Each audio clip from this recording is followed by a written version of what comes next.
guys, ito na naman tayo sa ating panibagong trading ngayon, ngayong araw na naman. Ito na naman ang gagawin natin. Tingnan natin kung aakyat ba siya, hindi.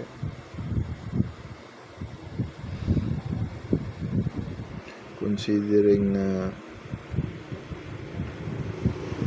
pula ang nakalagay dito, ito try natin kung anong mas magandang bilhin. Ito try natin babay tayo mga lods. Dito lang tayo sa mixing profit.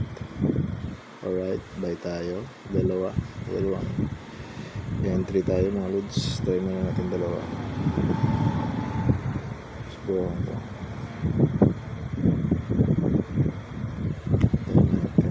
And another one.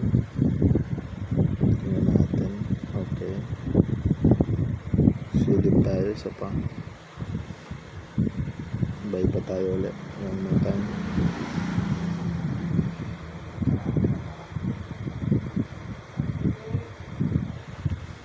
Tingnan natin. Ayan. Nakabuy na tayo mga lods. Wait natin kung sa pool na naman yan o talo. Based on your prediction lang yan. Pero dito, syempre, magpabasa kayo sa graph kung sa tingin nyo papasok ba yan. Bababa ba yan o tataas? Tingnan natin. I-predict natin kung tataas siya. Pag nag-stop yan at lumipat yan, tumaas yan, panalo naman tayo mamaya. Wait natin mga lods. Yun lang yung update ko sa inyo ngayon. Yun natin yan later.